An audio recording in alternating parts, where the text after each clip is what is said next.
Notre Dame fans, we are back. It is Tuesday, April 26th. I always got to look at my thing. You'd think I'd know what day it was. I always got to look at my thing. Like, oh, it is Tuesday, April 26th. I'm Brian Driscoll. I'm the publisher of breakdown.com. That is Vince Jadarian, football analyst, Vince, and we're going to talk about the Notre Dame football team. We've been doing so much recruiting lately. I'm kind of like getting like the shakes from not being able to talk more about the football team. I know, right? So we're going to start doing more of that here coming up, and we're going to begin today. We're going to talk about this a little bit about the spring. I want to give Vince a chance to kind of share his thoughts on the spring game. And then we're going to dive into sort of breakout players that we think could be on the verge of emerging as breakout players from the spring. Not just what we saw in the spring game, because that would be incredibly hypocritical of us to only talk about those guys. Right. But, guys that for spring game plus what we've heard, what we saw in practices, that kind of thing. So the spring game was definitely part of it, though, because it was an opportunity for us to see if everything we had been hearing was legit, right? Right. Yeah. So let's get into this, Vince. I want to start off just giving you a chance to just kind of share. You weren't able to be at the spring game on Saturday because you guys had a game, but you were able to watch it later, and just wanted to give you a chance before we got rocking and rolling to share some of your thoughts on what you saw from the game on Saturday. Yeah, I mean, look, overall, I was pleased. I mean, you have to take into account what the spring game is. If you have to keep reminding yourself, okay, it's in Notre Dame Stadium. They're wearing the actual game day helmets, but this is still a practice, right? I mean, that if you go into the spring game expecting it to be what we're going to see on, early September when they play Ohio State, well, then you're just looking to be disappointed. I mean, that's the way you have to look at it. So, I didn't have a lot of expectations going in. I was honestly hoping to see really good things from Drew Pyne, and I was a little disappointed. There were a few things here and there, but overall, I was disappointed that he didn't kind of seize the moment. I think he looked at it as a practice a bit too, because I think he's kind of a big game kid. That's how I feel of who he is. I would agree with that, Vince, but here's my concern I want to ask you about, because you were at practices. Does it concern you at all that this has kind of been his thing throughout the spring? Yeah. I mean, turnovers, the not comfortable, all that. So as I mentioned going in, like we wanted to see in the spring game if what we had been hearing was accurate. What we had been hearing about Drew Pyne is what we saw in the spring game. Yeah. I mean, and it's unfortunate because I was really hoping that he would show me that maybe it was just that Tyler was doing so well that he was making making Drew not look at quite as good, kind of a thing. But that clearly wasn't the case. I mean, he culminated his spring with what we had been hearing about his spring, essentially. And that was disappointing to me, and to be honest with you. I'm a big Drew Pyne fan. Now, I was having a discussion with somebody on Twitter the other day about, I know. Those are always fruitful. I know. But, and he's saying, you got to go to the portal. Drew Pyne is garbage and all this other stuff. And that's why I don't have conversations with many people. And I was like, look, man, Drew Pyne is still a very, very solid number two. And here's why. Number one, he's a guy that the troops are going to rally around. Okay. So if something happens to the starting quarterback, they'll rally around Drew Pyne. I believe that to be true. I think Drew Pyne can win you some games. I believe that as well. I think that he can fit in the offense and do what he needs to do to win games with the guys that are around him. Okay. Now, here's the thing. I don't know that he's ready to be the full-time starter at Notre Dame based on what we saw in the spring. Okay. Now, there's still summer and fall and all of those different things. He bounce back. But he can be a really, really good number two. Right. And that's what this team needs right now if everything we're hearing about Tyler Buchner is accurate. Yeah. And I'm okay with that. So what are some other things you saw from the game? We've talked a lot about Drew Pyne, and there's a lot of other. And I feel like when we focus too much, and I'm good with what you're saying. I'm just saying, I don't want to spend the rest of the time on Drew Pyne, because I feel like the conversation about Drew Pyne has taken away from what I felt were a lot of other good things in the game. So absolutely. Did you think? I had more positives than negatives. I will say that. I wanted to ask you about, obviously the offensive line, kind of what you saw from them. We talked coming in, like we're not really concerned with like mistakes. Sure. We want to see the compete level. Did you feel like they played to the level you were expecting from a compete toughness level? Here's what I will say. My expectations for the offensive line were too high going in. I will say that. They were really high. And not that I expected perfection, because we talked about it going in. I didn't expect perfection. I expected a little bit more, but at More the of same, what? That's my question. yeah, more sustained blocks, more. I didn't see as much of that as I wanted to, and so I was a little bit disappointed. But the key here, and I don't want it to make it sound like they were terrible, because that wasn't the case.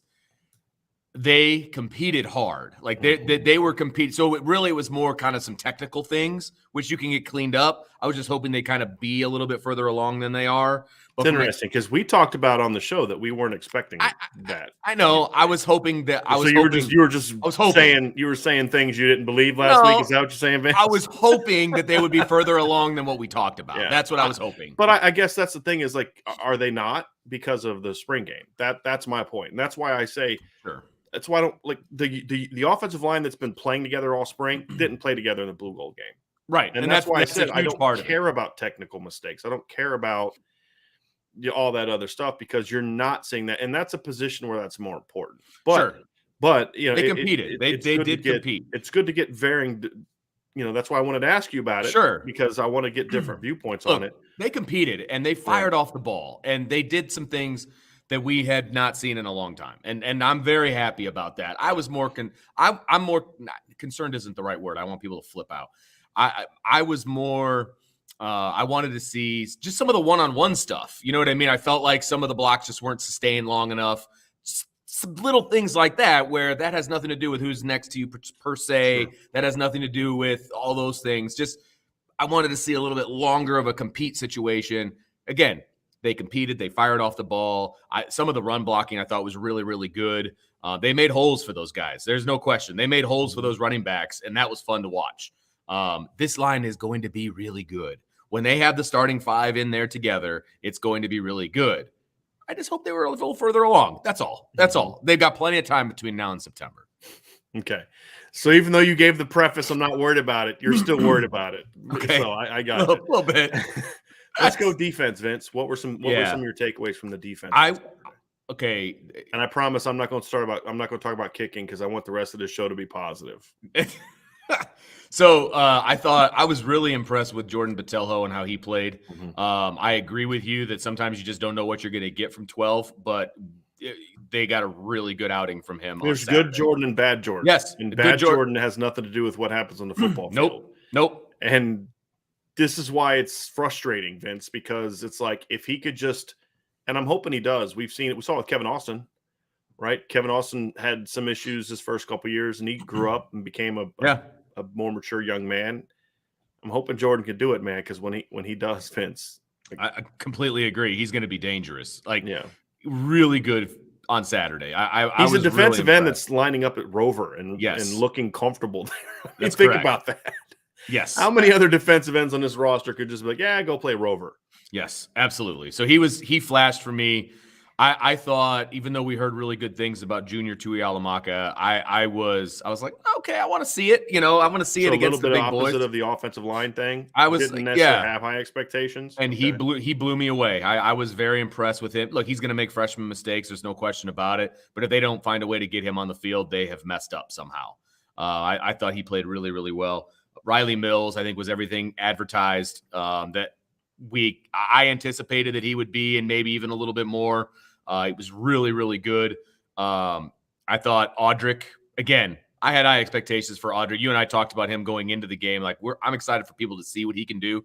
He lived up to the billing, no question about it. And then to stay in the offensive backfield, I thought, Jadarian Price, again, lived up to the billing. Even more so than Audric, because he's still an early enrollee freshman. You know what I mean? And now you have mentioned in the past that running back is an easier position to kind of just get the ball and go, and you got instincts and all of those different things. But at the same time, man, that kid flashed some really, really nice things. And they're going to find a way to get him on the field as well. I'm going to have some comments about the running backs when we get to the breakout section. Sure you are. Those are the guys that majorly stood out for me, I think, overall. Those are the ones that flashed in a good way. And it was fun. It was a fun game to watch. It definitely was a fun game to watch. And I will also, and just to add some fuel to the quarterback fire, I thought that Angeli played better than I thought he would. Yeah. I will say that. Yeah. And I give him a lot of credit for that. Like I here's the thing for me. He didn't do anything to impress me with his arm, meaning like he was making short throws and Sure. there's nothing that was like, wow, here's what I loved about him. I mean, he was making good decisions and all, but he was so calm. Like the whole game, like his demeanor, the final series with a minute left when he's trying to lead the team down for a score on a clock that doesn't stop. Right. Right. Good point. He just was like, all right, we're good. Like that was like, okay, I mean, and I know it's a spring game, but there's still 30, 40. That was still the biggest crowd I would imagine he's ever played in front of. Absolutely. And that's the thing. Cause like the arm strength, I mean, Matt Bayless is going to get him stronger and all that kind of stuff. He's going to learn the offense more and all that kind of stuff. But that's the kind of thing you can't teach, Vince. And you know, I can work on your reads and I can work on your progressions. I can work on your footwork. I can work on your mechanics. I can work on ball placement with you. I can't teach that. And that to me, more than anything, was like, okay, yeah, this kid shows me he's got some moxie, you know, and that's important. Now the rest of the stuff we can build on, you know, and hopefully improve. They're not going to look, barring a crazy situation, they're not going to need to rely on Steve Angeli anytime soon. Well, I don't know about that. I mean, we could point to multiple times the last several years where a third quarterback had to play at some point in time. I mean, just last year we saw that. But did a third quarterback have to play? Yeah. They wanted him to play. No, had to play. Because remember, against Cincinnati, Buckner was hurt. Or against Wisconsin, Buckner was hurt because he got hurt against Purdue. And then Jack Cohn got hurt. And they had to put Drew Pine in the game. Okay. So, yeah, I mean, they had – and that was in a 10-10 game, basically. You know, so, yeah, I mean, they've had to do it. And it only happened once, but it happened in one of the bigger games of the year. So, I mean, I think that poise thing is why it matters to me. That's what matters to me more, because you feel like, okay, even if what you said is true and it is a crazy situation, it would be something where you feel like he at least won't be overwhelmed by the moment. There's confidence that he won't be overwhelmed by the moment. That's good. That's huge. That is the most important thing in my opinion for a freshman, because no question, he can learn the offense and do all the other kind of stuff. But if he gets out into a game and he panics because of the moment, it doesn't matter how much he knows the offense. Right. It'll all go, out the window. Right. Right. And that was the thing for me that I was impressed with from Steve. Yeah, absolutely. So Vince, let's dive into our breakout players. Okay. So here's the criteria for breakout player. And I haven't given Vince this yet on purpose, because I wanted this to kind of be a little bit just sort of like what's your gut tell you. Okay. It can be sort of one of two ways, and it's kind of similar to what we've done before. Either a guy that we thought our expectations don't matter, right? What we thought a guy could be. It's based on a guy that was either just a solid starter that this spring showed you he's on the verge of becoming a star. A guy who is a rotation player that you think based on this spring has shown the ability to become an impact, like a really good football player, or a guy that we really didn't know much about or didn't have expectations before. That's like, that dude's going to help them in the fall. Even if it's like as a rotation receiver that catches 10, 15 balls, that's a little hint for me. That's where it comes from. So it can fit into one of those three criteria. Okay. All right. So I think everybody I have written down is in that neighborhood. I'm going to start off because there's one that I've been struggling with. Okay. Here's where I'm at. Okay. Since coming up with this idea of the show, I first was like, okay, I'm going to go with this running back. No, I'm going to go with this running back. No, I think this running back will be the guy. It's just been that. So I'm like, you know what? Screw it. It's my show. I'm going to cheat and I'm going to come up. My breakout players are the running backs, because to the point that you made is there wasn't a ton of room to run, but I love the diversity of skill set. I love, just like we saw in the bowl game, you can shut down the run game, but you still can't stop them from making plays. Right. And we saw Jadarian Price had a very similar stat line in the spring game that Chris Tyree had in the bowl game. 9 carries, 12 yards, but he had over 100 yards receiving. And Audric Estime, I thought, looked really good. His feet are great. He was physical. We didn't see a lot of Logan Diggs in the spring game, but like I said, going in, I don't care. I Right. feel like I know what Logan can do, and the same thing with Chris Tyree. So I don't know who it's going to be or if it's going to be a group effort, but I think Notre Dame's backfield this year is going to be dynamic, and the production is going to be elite. I don't know who's going to get the most carries, who's going to have the most yards. Is it I think two it's going to guys? Is it vary. three guys? Is it four? I don't care. Yeah. We haven't even talked about Jabron Payne showing up. So I think here's my bold prediction. We'll do a bold prediction show as we get closer to the year, and I'll try to remember this one. My bold prediction is by the end of this season, we're going to be talking about this being Notre Dame's best backfield of the last decade. Yep, that's my top to bottom. I could definitely see that. Production-wise, sure. all of it. Yeah, absolutely. Because there's been some guys there's been some running back rooms that have been top heavy, with some really good guys. But you're talking the entire room. I think every one of these guys that's in this room can contribute in a positive way, and I'm not talking about garbage time. You know what I mean? Like, what did Coach? Why is his name escaping me? The running backs coach. Help me out. Dylan Mccullough. Thank you.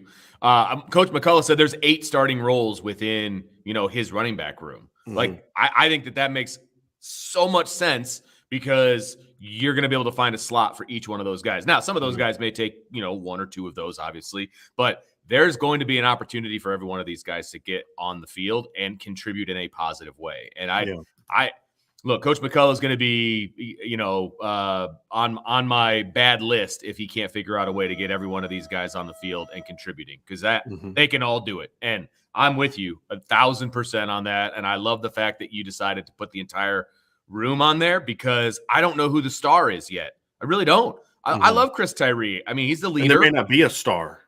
And I don't think there needs to be. That's the thing. I don't know that there needs to be. So I think that I had, Jadarian written down as a potential breakout kid, that kind of thing.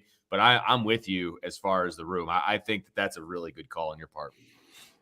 I think here's another part too that the spring game didn't show us that we've heard a lot about going in. There was a play, for example, in the spring game where Notre Dame was running just like an outside zone, and the defense brought a linebacker off the edge, and he just crashed off the edge and made the tackle behind the line. And my first thought was, hey, great job, defense. That's a 40-yard touchdown in the game with Tyler Buckner quarterback. And I think that's a part of it too, is it's like we didn't see that element. The defense did not have to show any respect to the quarterback run game. Right. And that can't be discounted when looking at the running backs, because if you really go break it down, and I know you haven't had a chance to do this, Vince, because you've had you guys played 2 games since Saturday, right? Yeah. So for those who are new to the show, Vince is a high school baseball coach, and so he doesn't have the time now to break down the film in detail like he does during the season. But if you go watch the game, the defense was run stunting the whole game. They weren't supposed to be blitzing, but they were bringing dudes off the edge. They were geared towards, you're not going to run on us, which I thought was great for the defense. But you add that element of the quarterback run to it, and things are going to look different. And that to me is once that gets added in, then you have to contend with Chris Tyree, and then you have to contend with Diggs and Estimate and Price. And that's another reason why I think the running backs are going to break out, because right now I think nationally the perception is, I think Notre Dame fans are fired up about the running back room. I think nationally the perception is we don't really know what they're not excited about it because, Kyron Williams is gone and all this other kind of stuff. I think the production at running back is going to be way better than it was the last 2 years. And that has nothing to do with Kyron Williams. Right. Because my prediction would be even greater if he was coming back, right? Absolutely. It's about what's going to be around them. Yes, absolutely. And so that is my number one. That is my number one thing. So that's my number one. The light's not that bad, Vince. Okay. Yeah. It's not bad enough to have to deal with this for the next 5 minutes while you're trying to get it going. Well, I was gonna take myself out, but that's fine. No problem. It's all good. You need to do that.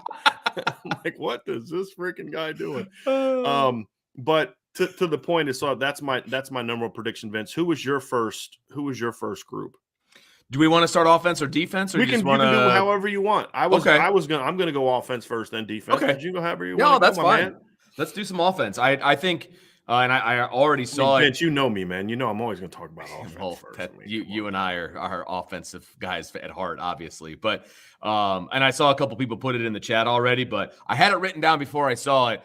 I think that Jayden Thomas is going to have the potential to be a breakout because in the regards of a guy that I wasn't sure what his role was going to be, I think he's going to be able to contribute in a great way to this receiver room. Now, the depth chart definitely helps, but some of the things that we saw in the spring game and then also things that we've heard about what he's done in practice has been huge. And I think he solidified what we've been hearing, in my opinion. And because that's the thing, you nailed it right there, Vince, because we have heard a lot about him going back to late last season. And it's like the bowl prep. Well, right? yeah, and even like late November and all that. But it's just like, okay, that's all sounds fine and dandy, but we've never seen the kid do anything, right? And he was injured as a senior. We talked about this in the show the other day. He had like I think he had like turf toe his whole senior year, but he played through it in high school. Yeesh. So it's like, okay, we hear all these things, but I can't start talking about the kid and hyping the kid up if I haven't seen him. Like that's not how we roll. We don't just like regurgitate what the coaching staff tells us, right? That's that others can do that. That's not us. We got to see it.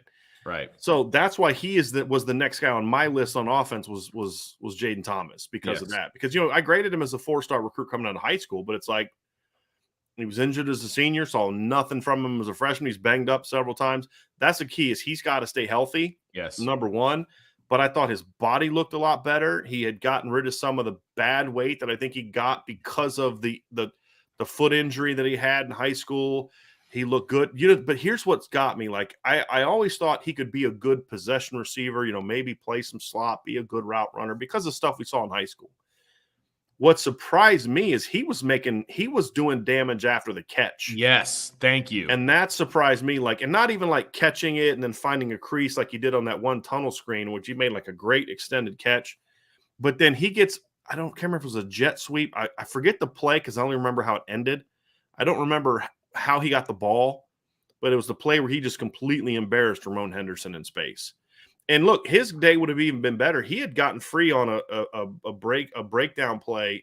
You can't see it from the TV copy events, but in the stadium, he was 5-10 yards at least behind Chance Tucker on a breakdown, and Drew Pine throws it like on a line, and Chance Tucker breaks it up. If he throws that, just throw it downfield, it's a touchdown for Jaden Thomas. So that was important because obviously depth at receiver is a concern. Right. Absolutely. And it's like an injury or two, and all of a sudden you're in trouble. Yeah. Tell me about it. So if Jaden Thomas, and here's the other thing, there's not a lot of great size on this receiving core. You've got Deion Colsey, who's unproven. Tobias Merriweather doesn't show up till the summer. Right. Jaden Thomas provides you with a little, he's not super tall. He's like 6'1.5", but he's a bigger body. Right. And I thought it was really important to having him step up and look good. I mean, he caught the ball clean. He crisp. Caught it with his hands. Yeah, absolutely. Yeah, he played with confidence. Like, okay, yeah, this kid can help you. Like, this kid is going to play. So, again, he went from I don't know if he played a snap last year, Vince. I don't think that he did. I don't think he did either. Do you remember? Up real quick. I remember you telling me going into the bowl game that you had some sources that were like, "Hey, he's going to play, in this bowl game," and I was like, "Oh, well, that'll be cool." Didn't play a snap. Right. In the bowl game. He's been our best receiver in the spring. And, so that got me thinking, like, after the bowl game, I'm thinking to myself, okay, is he really where it's just like that hype that we always get from coaches about this kid that's going to be good that never ends up playing. Right. And we didn't really get a chance to see, because the limited stuff that we were able to see in the spring, never saw him flash. But again, it was super limited. So the spring game was a great opportunity for him to show us that, hey, these guys were telling the truth, and I think that was huge for him from a confidence level. Like this, I think this game, he didn't look like he needed it though. That's the thing I like. Well, and that's actually a good point. But I think this could springboard him even more and be like, hey, guys, I can do this. Let's go. You can count on me. I just maybe the coaches needed the confidence boost in what he could do. I don't know. Right. You know what I mean? But he can play. He can play. There's a spot for him on this team in the fall if he continues this ascent. I was very impressed with him. There's somebody else that I wanted to talk about that I don't want to say he's a breakout because I don't think he's going to start. Okay. But I did want to just note it here. It was nice to see Zeke Carell back out there looking good. Absolutely. Like, that was nice. Somebody in the chat mentioned something about, do you think any of the offensive linemen are going to transfer and that he would be a candidate for that? I'm not touching transfer stuff. Okay. That's not our place to talk about that. That's fair. So, No, I was just but just from a on the field play, look, he's going to be probably Jarrett Patterson's backup, but I don't know if they're going to give him an opportunity at guard. Well, real quick though, but also people got to remember he's got the COVID year. He's got 2 years of eligibility left after this season. Oh, so he could be the starting center for the next 2 years. Yeah. So just but we don't. We don't do that here. I mean, the speculation of who's going to. I'm not saying that you did this. Yeah. I'm referring to the question. I don't want to. I'm not disrespecting the question answer. It's a very fair question. It's just saying that's not our place. Like, I would be heartbroken if he left. To be honest with you, I like Zeke Carell. But let's get on to the non-transfer conversation. So anybody else from the offense that you kind of look at as kind of a that's all I had. I mean, I just felt like Tyler Buckner would be too easy of a choice. Because I think he is. We didn't get to see much of. Look, I think he's going to break out. I do, but I just feel like that was kind of a layup that I didn't really want. Yeah, but I don't know if we can base that on the spring, and that's kind of where I'm coming from. I want to focus the only on thing guys that we could base it on is everything that we've been hearing about the first 13 practices that he took part in. That he was doing really, really well. You know what I mean? If he would have played in the game, I'd have been like, okay, I'm gonna put him on there. But I mean, we'll talk about him as maybe a breakout down the road. But like based on the spring, I can't put him in there just yet. Okay. Let's go defense. Oh, yes. I got a bunch of defensive guys. I got a bunch of defensive guys. I'm going to start off with this one, Riley Mills. Yep. I mean, we've heard, again, it's not just because of the blue gold game. It's more to me about just what we heard all spring. Yeah. About how he's really had a good spring. Breakout player in that he's not going to go out there and be like, I'm not saying he's going to go out there and be like a 10-sack guy, but he's going to solidify that big end position and be at least a good football player for a guy that was really a rotation player, 19 tackles, 3 sacks last year. I think he's going to be a really stout run defender, and that's his priority number one as a big end. But I think he's going to up the pass rushing production from what we've seen from that position in the past. Yeah. And I think him and Alexander Ahrensberger were two of the better defensive linemen on. Like, I didn't notice Alex during the game, so I didn't talk about him a lot that night after the post game show. But as I've gone back and watched, I'm like, dude, is that 90? Like, a couple times I actually thought plays that happened in the game I thought were Riley Mills were actually Alex, because they were on the same side. But they had Ahrensberger playing inside, not at big end. They had him playing at 3-tech. And they have similar body types too. And correct. The numbers obviously are very 90, similar. 99 from up in the suites was like right. But so Riley still played really well, but a couple of plays I thought were Ahrensberger. So I think that big end position is going to be much, much better than maybe we thought, or maybe it's a better way of saying it's going to be. I think it could be what we hoped for based on. Because about a third of the way through spring practice, we started hearing like the light went on for Riley, and it coincided with them using him more on the edge. Mm-hmm. For whatever reason, he's just more comfortable outside than he is inside. He could be at least on early downs. He could be really good. So he's at the top of my list as far as the breakout players for the fall. I think he's going to be a really key part of this defensive line. And the thing is you're going to ask him to be at best your third, maybe fourth best defensive lineman at best.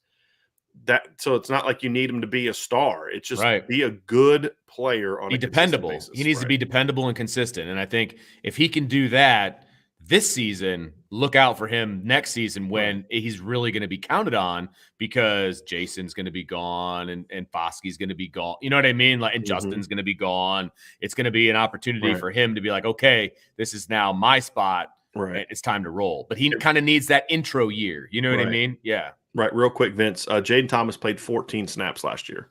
Oh, wow. Played 8 against Virginia, 2 against Georgia Tech, 4 against Stanford. So, and he ran routes on 3 of them. Never got a target. So he did play. He just didn't play much. Yeah. No, he didn't. So who's your guy, Vince? Well, again, this is going to be a bit of a layup, but I think he didn't play last year. He was injured all year. It's Marist. Mm-hmm. I mean, I just feel like he is going to have a great season. Everything that we've seen, everything that we've heard, and then he backed it up in the spring game as well. I think that Marist is going to have a big fall, and he's going to open some eyes of people that are outside the Notre Dame community. You know what I mean? The Notre Dame fandom, because he never even made it out of fall camp. So, nobody knows who Marist is. And I think they're all going to be introduced to number 8 pretty darn soon. when the fall starts. So the thing is, he wasn't even their best linebacker on Saturday. Agreed. I almost cheated and went with linebackers over running back. Like I do, like the whole group, no, the whole group again. I can't do that twice. That's like lame analysis if I did that more than once. So, but I mean, yeah. Marist has to be on the list. I mean, he's going to be the starter. I mean, and he's going to break out. I mean, he's going to be a kid that we're going to be very happy that he's in a Notre Dame uniform. Yeah, I think I'm tempted to go with Jordan Patel, but you just don't know. There's too many question marks. If you could tell me, Brian, I guarantee you, right? I've been able to look into the future, and all I'm allowed to tell you, right? Because you're living by those, those Doc Brown rules. I can't really tell the future, right? But what I can tell you is that Jordan Patel plays in every game next year and doesn't get in trouble. Then he's a breakout. He's on my list, right? Because he's going to play multiple. So what we've told is he played Rover in the game, but we've been told he's playing other things. He's moving around, playing multiple places.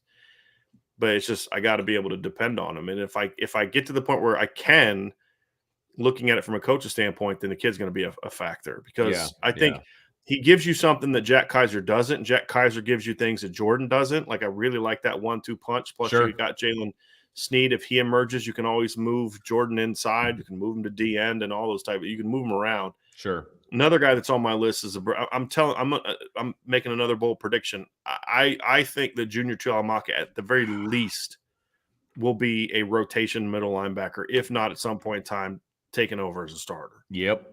Like Jordan Patel and Bo Bauer better. I mean Jordan Patel, JD Bertrand and Bo Bauer, who we thought could be a really good Mike combo. They're going to have to watch out because then again, this isn't about the spring game. This is something we heard. I got to tag Vince off straight. The text message I got a couple days before the game was like, "Hey, I talked to this former, a buddy of mine that works at Notre Dame. He's like, I talked to this former Notre Dame player, and the two kids he kept raving about from the practices. He's been to several practices. Got two guys he keeps raving about on defense are Junior Tuihalamaka and Jaden Mickey. Yeah, it's just these guys are dudes. Like not just like, hey, they're good for freshmen, but like these guys are dudes. Guys are period. Involved, right? Yeah. I mean that's Yep. And Junior and see, Junior is the opposite of Bo in that he is a natural football player. Where Bo is an athlete trying to learn to play that's never shown the instincts. Correct. To be a great football player, which is why he's so good on special teams. Right. And on third down where it's more of you've just got this job and that job. That's it. Right. That's it. Yep. But Junior's just got like his he's instincts a middle linebacker. I mean, geez Louise, his instincts for the position. Well, and you combine that with his size and his physicality. Exactly right. I mean, he's supposed to be going to prom next week, right? And he looks like he's a junior in college. I mean, he's already the biggest middle linebacker that they have. Right. I mean, that's just mind blowing to me that he's still supposed to be in high school and he's that physically advanced. Right.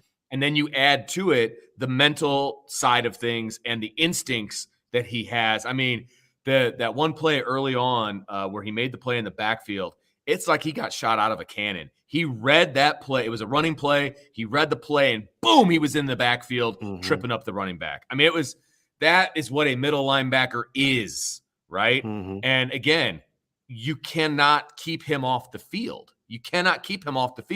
And I mean, I hate to say it, but I mean, we might be looking at Wally Pipp here. I mean, you get injured and you get passed up. I mean, it's nothing that they're doing I feel bad, but at the same time, battle's going to be interesting. Yes. You can't play three dudes at middle linebacker. You cannot. I agree. I just don't think let's explain why. Middle linebacker requires you need to see it, meaning you need to see, okay, here's what they do, here's the tells, here's this, here's that. Here's the calls. There's things you pick up the more you play in a game. And if you're rotating three guys, it makes it harder for any of them to get enough work to kind of do that. Yeah.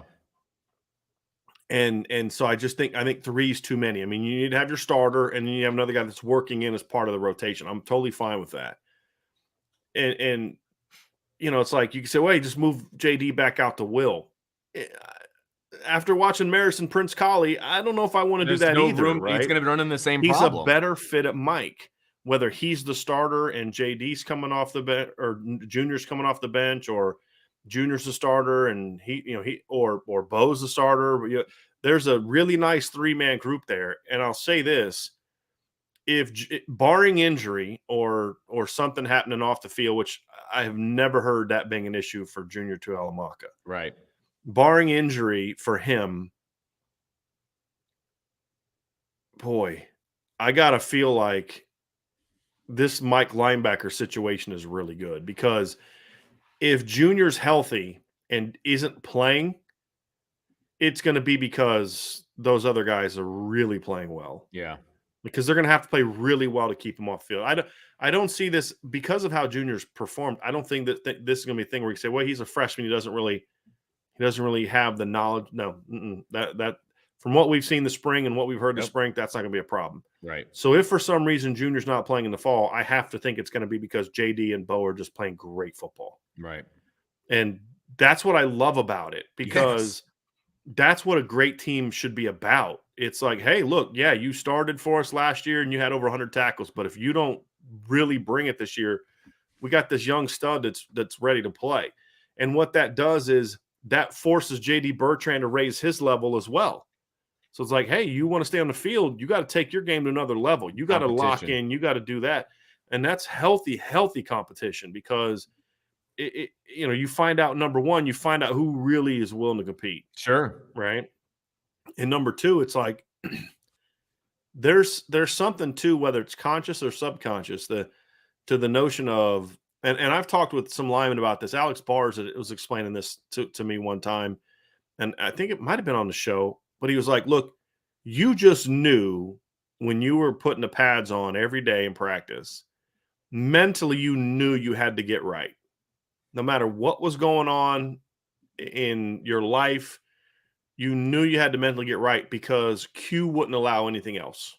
I'm talking about Quentin Nelson. Yep. He wouldn't allow anything else, because you knew he was going to bring it every day, and he was going to expect you to bring it every day. Right. And that's what led to Quentin Nelson was part of the two of the best offensive lines Notre Dame has had in the last 30 years, 15 and 17. And that to me is kind of like, that's what great competition does. It's not just leadership, it's also great competition, because in that example, it was just another teammate at a different position. But it's also, if you're JD or Bo, it's like, you better be locked in today. You better make sure you get that extra film study in, because you can't afford to have a bad day or a bad week or a bad game, because 44 is sitting right there just chomping at the bit, ready to get into the football. That's what you want. If you're building a top-level, championship-level program, you need the competition in practice to be at a high level at all times. And I know from everything that we've heard from Marcus Freeman, that's what he wants. He wants the compete level to be high at practice. And that's what it is when you bring in these 5-star guys. They want to play, they want to compete, and they're going to make you better. There's no question about it. So I love it, man. I think the competition at middle linebacker is going to be so much fun to watch. And I think it's going to be true at will as well. I mean, like Maris, like, here's the thing, like with the way that Jordan Botelho's playing, Maris can't slack off either. Not that I'd ever expected he would. I've never heard anything other than that kid just works his butt off. Right. But the way that Jordan Botelho played, and Prince Colley, I've heard Prince Colley got off to a slow start, but really kind of came on in the spring. I thought he played well in the spring game.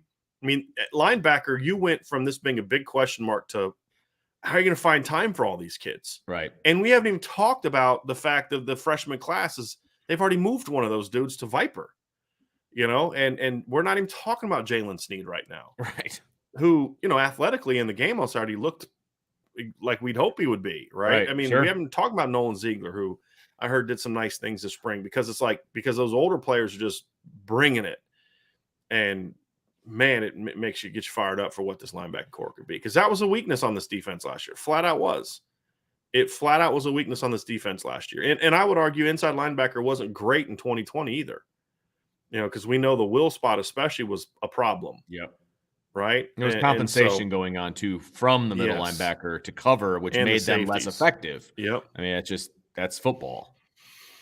Yep. So, Vince, who else do you have on defense? Ryan Barnes is my next one. I'm not even going to set it up. I'm just going to tell you that I love Ryan Barnes. I love what he brings to the table physically. I think that he is going to push for playing time. I think he could potentially be the starter across from Cam Hart. I mean, that's an absolute possibility. And that is not saying that Clarence Lewis didn't have a decent spring. I mean, I thought he played pretty well on Saturday, to be honest with you. I thought he tackled really well in space. I thought he covered pretty well.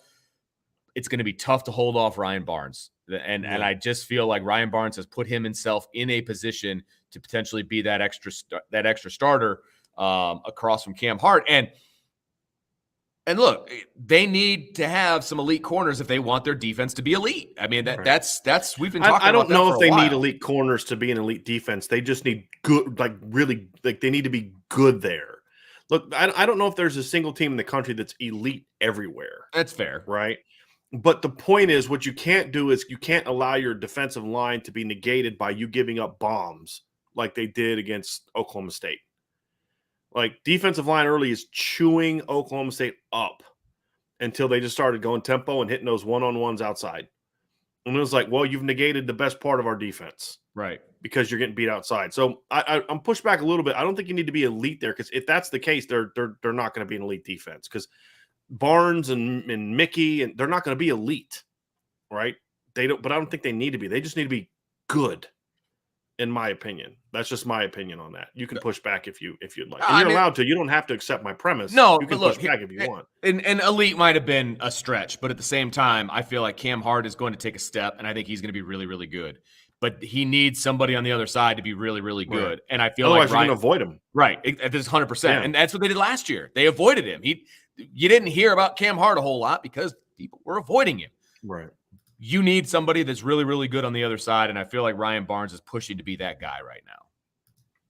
Yeah, I mean, I liked what I saw from Ryan. I didn't hear a lot about him during the spring, a little bit. He did well. He was coming along, that kind of thing. But I didn't hear a ton about him. So it was good to see him in the spring game. And, we saw the big hits, but he was also pretty sticky in coverage from what I could see. Jaden Mickey, I'm thinking about putting on there, but I have one thing holding me back from Jaden Mickey being on my breakout list. And that is, I really feel like my concern with him is he's so confident that, and we saw this in the game on Saturday, he takes a lot of chances that I don't want a cornerback taking, especially as a freshman. He'll jump. There was a couple times there was blown coverages, and he was kind of, and I don't know if it was him or somebody, he was on the field, on that side of the field. Right. And that's my thing. Like, I feel like he's a guy you can pump fake, get him to jump, and then throw it behind him. That's if he can clean some of that up. Like, I love the aggressiveness, but it needs to get harnessed a little bit. If that happens in the fall, then I'm going to add Jaden to my potential breakout player. But that was my only holdup. And look, he's not on my breakout player conversation, but I have to say this. I thought it live, and I was like, no, I saw it wrong. I need to go back and watch the film again. And I said, yep, it did.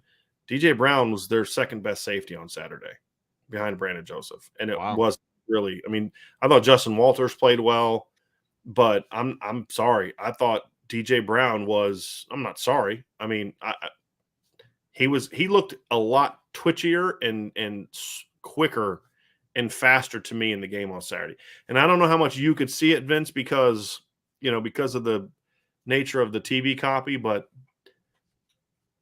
I thought DJ looked. I'm not ready to throw him into the breakout category because it was just a spring game. Look, that's good news, though. Yeah. I mean, they need somebody to break out at that other safety position, because I think we can both agree that Joseph is going to be one heck of a – I mean, that was one heck of a pickup. And you can't put him in the breakup because he's been named an All-American. I mean, you expect him to be really good. He's an All-American.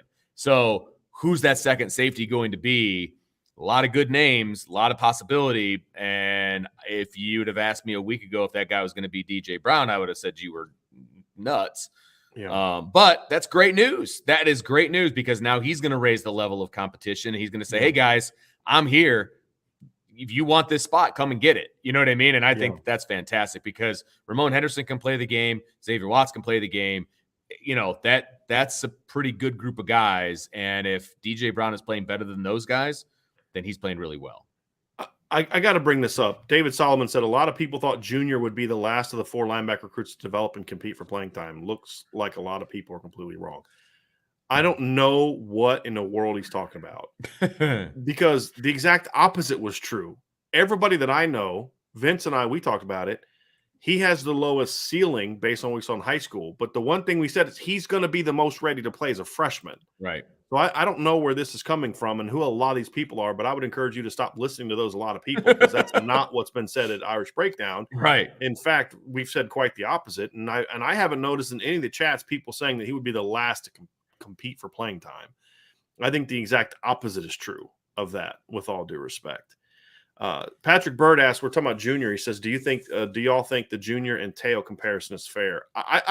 I do, from the standpoint of, I don't ever think it's fair to compare a kid from a career trajectory standpoint to a guy that was a runner up for the Heisman Trophy. Right. That's not fair. If we understand what Patrick, if we're on the same page as far as what I mean by comparison in regards to a similar skill set in style of play and body type, yes. I think, we talked about this last week. I wanted, when I first started evaluating Junior, I wanted to avoid the Manti conversations when I first was putting my first round together. It's too easy right off the bat. It seemed lazy. Yes, but that's it's exactly right. Yeah. But I can't think of a better person to compare him to. Right. I mean, very similar body types, instinctive, maybe not an elite athlete, but, plays athletic, that kind of thing. I think and I'll tell you something else that we didn't talk about in the breakdown. I don't think I did, but Junior was moving in coverage. They were asking to play a lot of zone. Like, they were playing some Tampa too. And him and Bo Bauer and Bo was especially good at this because Bo can run. That's one thing Bo can do. Bo can run. Yes, he can. But Junior and Bo were both just screaming down the middle of the field, taking away stuff over the middle. But he was like jumping in routes. Like, he forced an incompletion to Braden Lindsey because Drew Pine led him too much, and Lindsey saw Junior coming, and he was like, "Yeah, I'm going to go ahead and short arm this one. Going to make that business decision. I'm going to make this make this business decision not to lay out for this one with Junior screaming at me in the middle of the field." But that's making an impact. Right. Even though technically there was nothing – not even technically. There was nothing statistically he can point to say, hey, look, you did a play. I got a tackle or a tackle for loss or a breakup or a pick. But he made a play. So that was another thing that I thought I liked what I saw from the linebackers in the pass game. They made a lot of plays in the pass game. And I'm not talking about blitzes. I'm talking about like Marist reading the screen, and then Ian makes a bad throw and he's right there to pick it off. I'm talking about Junior making plays in the pass game. I'm talking about Jordan Patelho making plays in the pass game. So that was another really encouraging thing to me, was the impact of the pass game. And then there's one final breakout player for me. Okay. And that's Justin Ademilola. Okay. I have heard this spring from a couple different sources that he has been a force on the defensive line. Which is really good to hear. Mm-hmm. Yeah. And I see him having, because look, I don't see him being like a starter in the traditional sense, because I think he's going to play all over. I think he's going to play some Viper. I think he's going to play some big end. I think he's going to move around in the nickel package. But he's a guy that we're going to look at the end of the year and look at his numbers and be like, oh, that guy had 8 sacks. That guy had 9 sacks. Yeah. Right. Like, oh, I didn't even, because there's his brother's got the big name and and rightfully so. I would say Jason's the second best defensive lineman they had. Isaiah Foskey is going to be battling for who's that next best defensive lineman behind Will Anderson. And if I were to say that Isaiah Foskey, probably roll his eyes and be like, no, I'm trying to become the best defensive lineman anyone, know what I mean? But the point is that he's not going to get the hype because technically he's not a starter. But in this day and age, you don't have to be a starter to be an impact player, the way that you're going to rotate the defensive line. And I was told in one of the scrimmages, he just went off. They couldn't block him. Well, he's been getting a lot of opportunities and he's going to get a ton of one-on-ones because it's like with him and his brother on the field. And if Riley Mills is what we think he could be, it's like, well, if they go to let's just say they go to a nickel package where they've got Riley and Jason inside and Justin and Foskey on the outside, it's like, who do you block? Right. Who are you going to leave? You got to leave at least one of those guys in a one-on-one. Can't double team everybody. It's a pretty good 4 spot there. Right. Why would you not put those 4 on the field at the same time? Right. So that's kind of where I'm at, is like, and you'll play other guys rotate, but that's going to be like, he's the guy to me that we're going to look at, because if you think about it, Vince, you just look at what he did last year.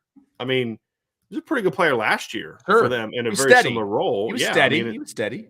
But even last year, it's like, you say he's steady, but he finished 4th on the team in tackles for loss with 6. Right, that's pretty good. Yeah, and he was 2nd on the team in sacks with 5, and 5 sacks last year. There you go. Right. And it's like, we don't talk about him. And I think he's going to get even better because I think you're going to see other players performing better, which is going to make it even harder to handle him. Now, the key for him is, and his brother both, they've got to get better finishing at the quarterback. If Justin finished at the quarterback better, he's got at least 7 or 8 sacks last year. Yes, I agree. And so that's part of my prediction with him is that you are going to see him become that finish better type of player. And, and that was the biggest thing I was hoping that you would talk about, Vince, from the defense was how well they flew to the football and how much better the tackling looked. They're so fast. Somebody put it in the chat. This defense is so fast. And they are going to play team defense so well this year because of how fast they are. They are going to rally to the football. And I know that sounds like coach speak because that's, of course, what you want all of your defensive guys to do in every defense that I've ever coached and that you've ever coached and ever been a part of. You want them to rally to the football. This will be teaching tape on how to rally to the football with this defense. I'm telling you, the athleticism of this group top to bottom is going to be special. And they're going to tackle as a team. And if we've had one criticism about the defense here for the last few years, it's finishing in the backfield and it's finishing plays, right? If they can do that, that almost automatically bumps this team up from being a good defense to a really, really good defense because there were so many missed opportunities last year. If they can just clean up just that one part, then I think that they're going to take a huge step forward because now you're talking about completely different scenarios, 3rd and long, 2nd and long, all of these different things. And that puts the defense in a much better position than they were in last year, as opposed to, getting a first down or whatever the case may have been. But yeah, that team is just so fast and athletic. No question about it.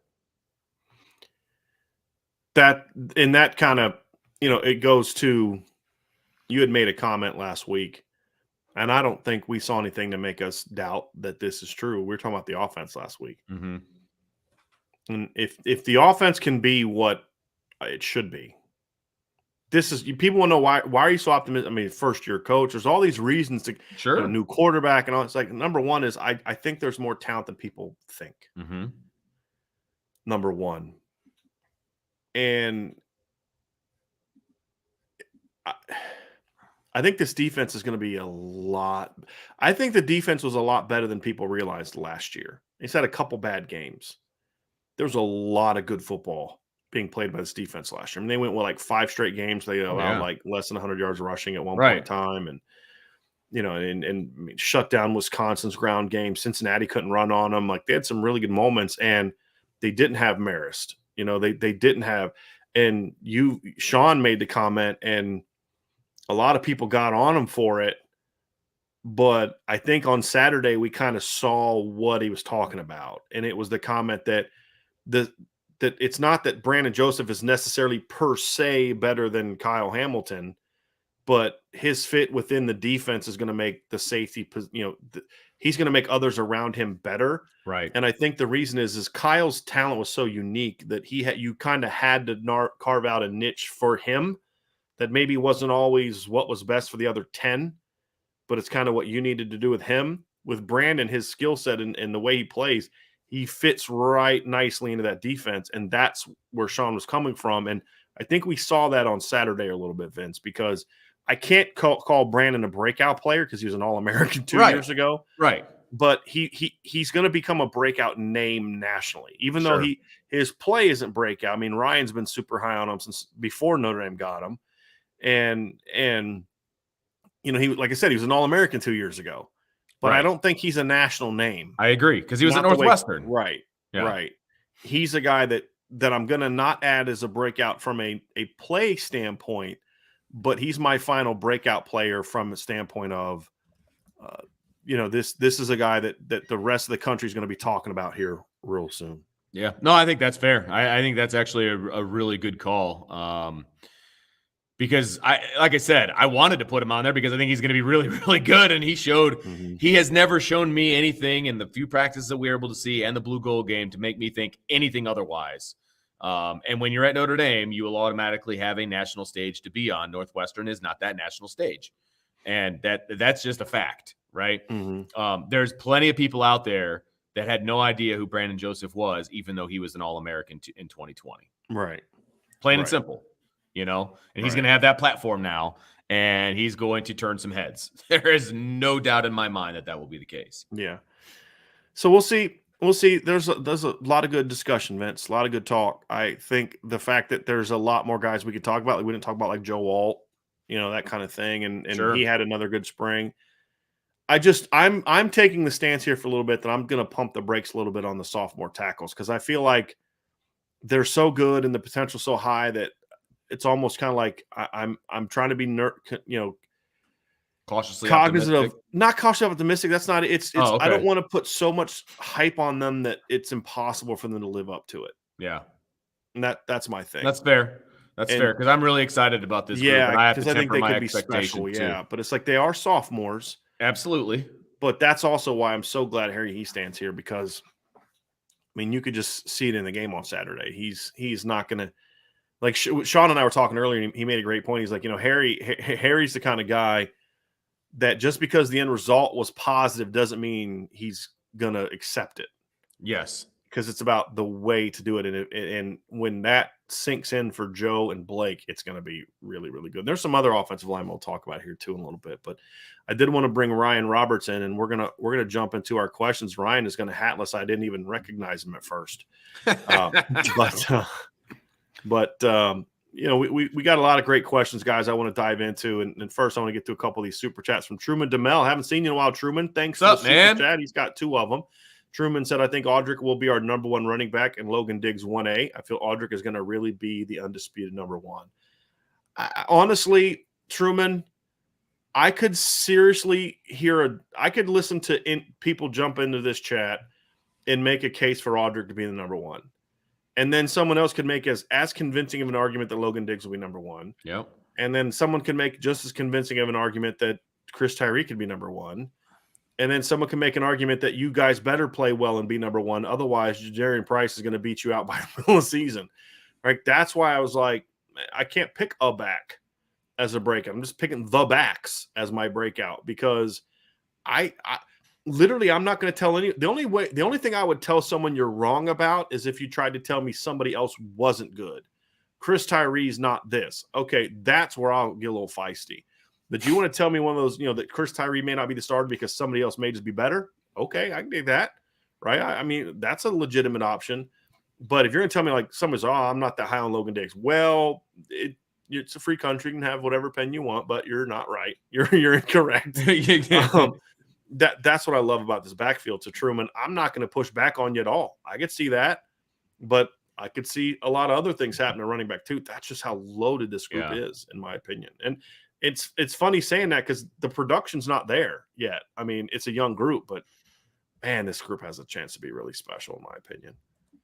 Ryan, you missed it earlier. We're doing breakouts, and I said that I wanted to go with Tyree, then I wanted to go with Diggs, then I want to go to Estimate, then I want to go with Price, then I was back to Tyree, then Diggs, then Price, and then Estimate. So I was just like, forget it.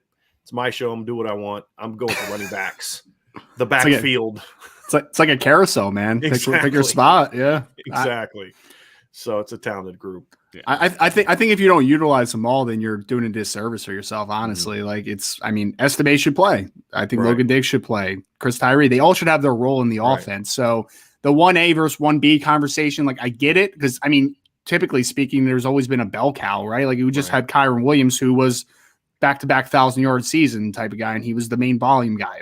I get it, but I think that Notre Dame's at a point now where this is a pick your poison type of situation, man. Like depending on what team you're seeing, depending on what the speed on the second level is, like I think that things can change so quickly. I think you have to utilize them all. I think another thing they need to keep in mind is if Chris Tyree is your 1, he's your starter. I would strongly consider, and Vince left before because I wanted to get his reaction to this. Oh, do you have time to respond to this, Vince, before you go? Yeah. Y'all know I love Chris Tyree as the kick returner. He's a home run waiting to happen. Yep. But if he's your number 1, like Chris is our starting running back, I would take him off kick return and put Jadarian Price there. I think that's a way to get Jadarian more touches, and you're not losing any. I mean, you may lose speed, but you're not losing explosive playmaking ability. So here's what I'll say, and I think you might be surprised at this particular argument, but I don't think you lose much putting Jadarian back there for Chris Tyree. Agree. I think that we saw his speed in the blue gold game. Okay. The kid can run. There's no doubt. You're splitting hairs. He's a little to shiftier me. than Chris. I would Right. say that. Though. And when you're talking about the return game, that can be very beneficial. Kick return, potentially it can be kick return. More so punt return than kick return. Right. I would agree with that. Right. But look, if you want to find a way to get a true freshman on the field, that's where you put him. If Chris isn't the number one, though, I'm keeping him back there because I care more about getting him touches more than put them both back there. Yeah, but I mean, somebody's got to block, and I don't know if that's a healthy role that I would want to put Jadarian. I mean, you put one guy on each hash, and you say, hey, you got to kick it to one of them. I mean, right. But my thing is that whoever doesn't get it has to go block, and I don't know if that's right. You know, because it's a little different than like your kick returner can kind of go catch it wherever it's at, basically, unless they kick it into the corner. That's why I kind of like the idea of having Audric Estime being that other guy back there.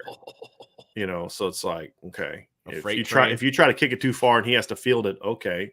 Okay. He's going to run over about 3-4 dudes to get to the 25, Okay. But that's if Tyree's your guy, yeah, I would make, and I don't know if Chris wants to hear that, but like, look, you're the one. You're going to get your touches. Sure. We got to figure out ways. That's another way you can kind of get him the ball.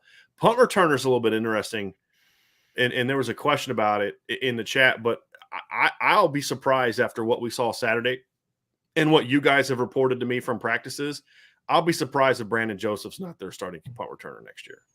He caught one, at least one in the spring game, right? Yeah, he caught. Well, he was back there for several. Yeah. But I'll be surprised. And the question is I don't think they're going to have him there all the time because sometimes, like after a long series or something, you say, hey, look, we need to get him over here, so let's put so-and-so out there. But I think he would be the guy that right now I could see him being the starting punt returner. Who's the other options? I mean, a guy that comes to mind, like I feel like Lorenzo Styles would be really good in that role, but that's just off the top of my head, Yeah, I mean Salerno, obviously. Yeah, your guy there, but I've heard Jaden Mickey can be back there. He's returned punts. I mean, there's guys that have done that have done it in high school or that have the skills to do it. This may be a weird one, but if he could field it, what about Logan Diggs? I mean, what's the first goal of a punt returner? You got to make the first guy miss. Yeah. And he's one of your best guys in regards to making that first guy miss, in my opinion. So I think they should have options. That's why it's not going to be acceptable for them to just be fair catch you all the time next year. Vince, you know my stance, man. I'm okay with fair catches because the way that the punt game is called, there's going to be 2 or 3 chances a game for you to return that thing, and you need someone that's got the ability to do it. Sure. And there's several guys. Well, I would trust Brandon Joseph back there because he might have the best ball skills of anybody on the team, man. He's incredible instincts of tracking the football. So yeah. So Vince, thank you for being being able to answer that question. So I appreciate that very much. Ryan, we're going to work through some of these questions here, and as you're answering them, we're answering them. Vince, are you able to star a few more at the bottom? Okay, Vince's going to work on that. All right, USMA 87 says, I have watched. So I actually should probably make a little transition here, Ryan. We're now going to dive into our Q&A session. So if you have questions, you haven't asked them yet, fire away, and we'll answer them. USMA 87 asks, I watched USC and Ohio State spring game highlights. Both appear to have some work to do on defense. How much of the Notre Dame offensive challenges were by design, not showing too much mode? I'd say that's about 75% of it. 25% was the quarterback not getting the ball out to open receivers. Yeah. I think it was a big issue for me. Yeah. No, I mean, I would definitely give it more the fact that I don't want to say more. I would say that it's definitely a combination of the fact that the offense kept it very vanilla and the defense was flying around. Like, we've got to give the defense, obviously, their credit for flying around. I mean, on every single level, it seemed like guys were just playing with a very high amount of aggression. So I give them all credit. As for this, I did watch the Ohio State game, spring game. I did not watch the USC spring game. I know we don't want to make too much of spring games. I agree, though. Ohio State still has their issues. I heard USC looked very bad. Someone said they look like a 7-on-7 team, but it doesn't really matter what they look like now. It matters what they look like when Notre Dame plays them. Right. So.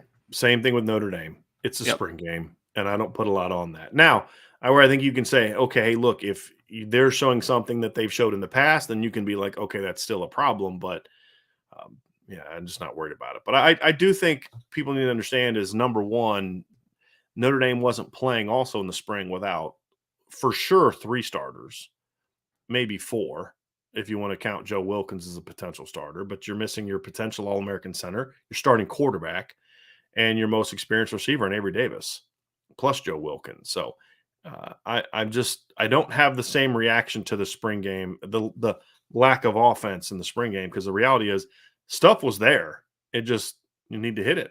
And I mean, like, for example, I had a buddy of mine, he's like, I was really disappointed in a play of Deion Colzie. And after like verbally chastising for the next 5 minutes, it was like, first of all, like, my question to you is this: if Drew Pine simply throws a pass to his thigh, Deion scores on one of the early possessions. He'd got open in between 3 guys and he's there. The ball gets just thrown a foot in front of him. Right. Like, and then there was another play where he converts a hitch. He's either a hitch or an out, but he converts a quick route to a fade. Jaden Bellamy sits on it.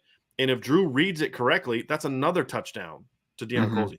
What are we saying when we talk about breakout players? What's the conversation today about Deion Colzie if those 2 plays where he got open for what should have been touchdowns were actually touchdowns? Are we talking about him as a breakout player? So that's my point is I say, like, it's a spring game, but there's a, that's why the quarterback is important, though, because I don't care how open your receivers get. If your quarterback can't get them the ball, it doesn't matter. Yeah. And, I'm concerned. I mean, I texted you on the second one you're talking about where Colzie turned it into a fade route. I'm just like, man, what is Pine doing?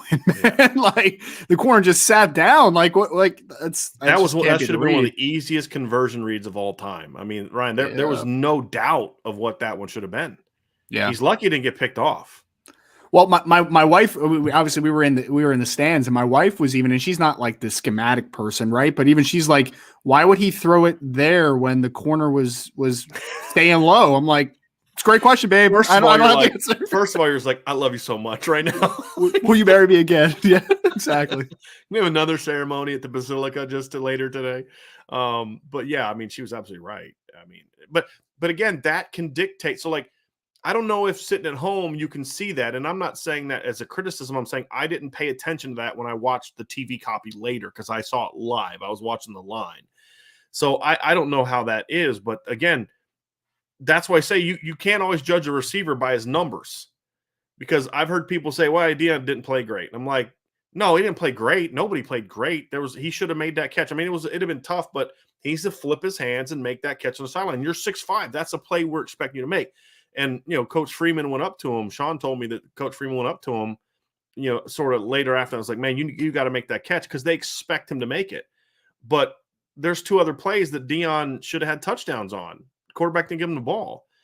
So I feel like Drew is better than what he played on Saturday. We've seen him do it. We've seen it. If he played against in the spring game like he did against Wisconsin, those are both touchdowns.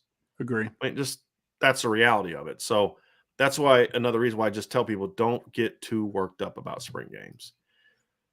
Bobby Halfacre. Brian, with the depth of receiver the way it is, do you think Jayden Thomas creeps his way in? Looks the part of a good receiver, big, strong, and fast. So, Ryan, I talked about this during the show. I wanted to bring this up to get your thoughts on it, because Jaden was one of my breakout players in the conversation. I want to get your thoughts on what you saw from Jayden Thomas on Saturday. Yeah, I mean, 83 kept popping to me. I mean, everyone obviously is probably going to point to that, what was it, the end around or jet sweep, whatever it was. I couldn't remember how he got the ball. I just remember him juking the heck out of Ramon Henderson. Yeah, he froze Henderson on coming up for running the alley, and he obviously took it outside for a nice little gain.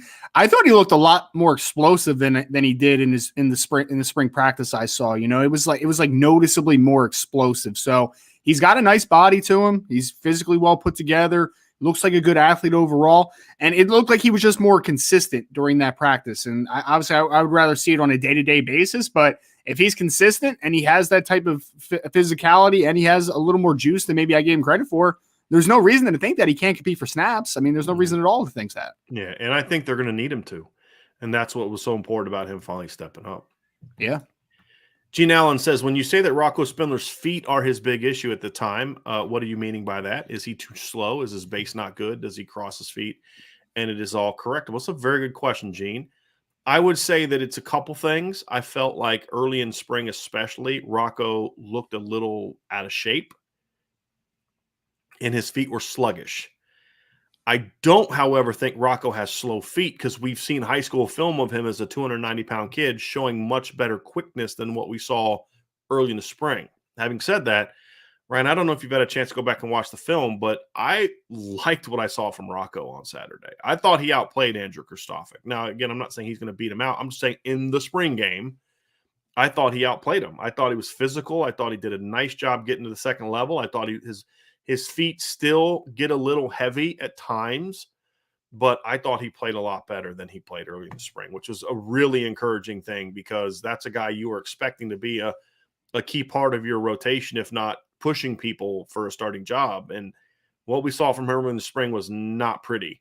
Mm-hmm. But what we saw from him in the blue gold game was like, okay, the conditioning looks better. The footwork is better.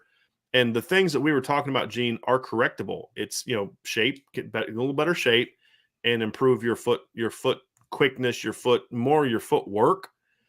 And that's what Harry Heastand's all about. So, I mean, he's just another kid. I mean, really all of them, but he's especially another kid that is going to greatly benefit from having someone like Harry Heastand, there to put his foot up his behind. And because Rocco can be a really good player. And if he makes those improvements, he can. But I thought he played well in the blue gold game. I'm not sure if you had a chance to pay a lot of attention to him. I did not, but I would love to hear how did Josh Lugg look? Did he look solid inside? Oh yeah, okay. I didn't, I didn't see anything great, anything bad. Gotcha. I think he's still getting used to playing guard in pass protection because there were several pass pros where I thought it's like, you're not a tackle anymore, buddy. You know what I mean? Where he got high and like kind of would kick set a little bit, and it was like, yeah, that's not what you're supposed to do as a guard. But I thought he was solid. Gotcha. Solid. Yeah, I'm looking forward to seeing how the interior works out because I feel like we've stopped now talking about the tackles because just kind of like, yeah, they'll probably be pretty good, but the guards still need to work itself out. I've been high on Andrew Kristofic since he was signed, so I'm hoping obviously for a little bit of improvement there, but let the best man win inside. Right. So I'm curious to see how all that works out. Yeah, I'm not saying he's going to beat Andrew out. I'm just in this game, I thought he played better than he did. Fair. Colin McCann asks, how was Joe Alt spring? Still on an upward trajectory. What about Fisher? Has he bounced back from his injury? O-line issues in 21 equals season-long domino effect on offense while Harry Heastand helped Notre Dame beat O-line U in 2020. You should be on the message board, Colin. Yes. You would know all this. Well, I think Colin is a recent member. Okay. I believe I saw Colin posting on the message board recently. But we did put some things out. So we actually had a couple sources that we heard from Colin early in the spring that said that, well, it wasn't early, about midway through the spring, that Joe Alt was actually outplaying Blake Fisher. I don't know how it concluded, but at the end of the day, I don't care because I think they both have a chance to be really good. But we've heard nothing but good things about Joe. He's still, and this kind of was saying earlier, like they're sophomores. They're still going to have sophomore moments. But I absolutely think Harry Heastand will help him be there. Colin said he just joined, haven't caught up yet. Sorry, it's okay. Ryan's the one giving you a hard time, not me. I'm just joking. Oh yeah. But no, that was kind of the report that we had, is that Joe was looking really good, and it wasn't that Blake wasn't looking good. It's just that Joe was playing at a high level. I think they have a chance to be really, really good. We just got to remember they're true sophomores, and they're going to have some true sophomore moments, like Blake false starting in the middle of a game, that kind of thing. It's going to happen. But I think those two are going to. I mean, look, we saw it in the bowl game though, right? Like as true freshmen, they handled their business. That they weren't perfect. They handled their business against a team that what Oklahoma State was number 2 in the nation in sacks coming into that game. Yeah. So, and Notre Dame threw the ball like 68. More over 70 times when you consider the scrambles and the sacks and stuff. They had over 70 pass plays. And so, man, they got a chance to be really good. But to your question, I expect a lot more stability from the line. I think the only question for me, Ryan, when I talk about the offensive line is I don't know yet how dominant it's going to be, if it will be dominant. I absolutely expect it to be a lot more consistent. That's my thing, is I do expect a greater level of consistency. You won't see the really bads and the really goods. I think they'll at least be good, The question is will they be great? But Notre Dame is still O-line U. Maybe if Coach Quinn would have stuck around a little bit longer, they might have lost that mantle. But Notre Dame is still O-line U. I mean, yeah, they're still O-line U. Yeah. Well, I mean, I think with the sophomore tackles, obviously expected to take a huge jump, and then you got Jared Patterson back. I mean, it's a baseline for a really good line. Like I kind of said before, though, I really want to see how kind of the guard position kind of figures itself out, because there's definitely talent inside, but you're talking about obviously Josh Luck has played inside, at times during his career, but he's coming off a season where he was, purely a tackle. You're talking about Rocco Spindler, who hasn't played a ton of snaps, and then Andrew Kristofic, who started a few games, but, obviously he needs to take a huge step too. So I'm just interested to see how the guards kind of figure it out inside. MT41, do you guys think new Notre Dame commit Brandon Davis Swain has 5-star upside? Do you think he will rise in the rankings like Keeley did last year? I mean, it's a tough. Does he have 5-star upside? I think it's too early to tell. I want to see what his growth potential looks like this year. Like, I want to see how much he is weighing this year and just what step he takes forward from a physical perspective. Obviously, Keon Keeley he was like all legs and arms his sophomore year, like he had and he was super twitchy. Exactly. Yeah. And so, I mean, he had some special traits, and you could see it on sophomore film, and then he just kind of filled out a little more and just got a little more nuance with his movements, all that type of stuff. I think Brandon's already a top 100 recruit by a couple different services. So I think he certainly has upside near 5-star status, but it's a little bit of projection right now. I want to see, especially because Brian, he's a 6'4", 240 guy that we're talking about Notre Dame likes probably inside, long term. I mean, he's right now, though, he has a body that's more like strong side end. So, I want to see how he just fills out a little bit. Yeah, and I don't know if that's necessarily where Notre Dame sees him as much as they can see him being there. But my understanding is they do like him as a big end, and because he's got a lot of Khalid Kareem to him. And to Ryan's point, I think that filling out part is going to determine just where his future lies. For me, it's very rare I give a 5-star upside guy to a sophomore. I gave one to Keon because of what Ryan said. I mean, you could see you can't teach 6'5", and he was at the time 6'5", he grew another inch. Long arms, twitchy athleticism. You could see it. To me, when I see Brandon, I actually think Brandon was a better football player as a sophomore than Keon was as a sophomore. Just because he was bigger, he was more filled out. He was 240. Keon still doesn't weigh as much as Brandon, at least the listed weight, right? So, is the upside the same as Keon's? I right now I don't think it is, because Keon has special upside. But they're also different players, and guys like Keon are usually going to draw the 5-star upside sooner because you can see those things you can't teach.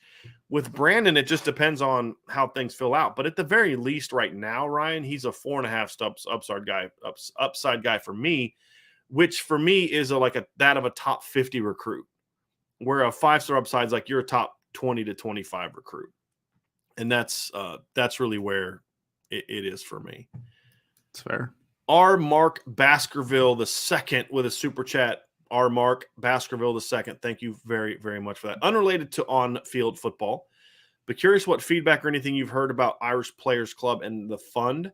Went to the IPC tailgate. Player engagement was awesome. Compare Notre Dame to SEC and NIL. The last part you can't. I mean, SEC basically is just using NIL as enticements. Exception like Vanderbilt, they're just using it. I mean, the state of Mississippi literally just passed a law making it legal to do that, because what the NCAA said is state law is going to take precedence, which is just another stupid move by the NCAA. But so that you can't really compare that. But the other thing, Ryan, I'm curious from you. Have you heard? I haven't personally heard much about players talking about that stuff yet. I still think it's kind of new. No. Yeah. I think it's still in the transitional period, trying to figure out all the nuances to it. Honestly, how to sell it. Exactly how to market it and do all that type of stuff. So I'm excited about the potential, though. If they do it right, I think it's revolutionary and it's big for the program. But I mean, right now, I think it's just more, you're going to speculate on how successful it's going to be right now, because it's just not tangible yet. Now, what I will say, and again, I'm referring specifically to the ones that you asked, but I will say this.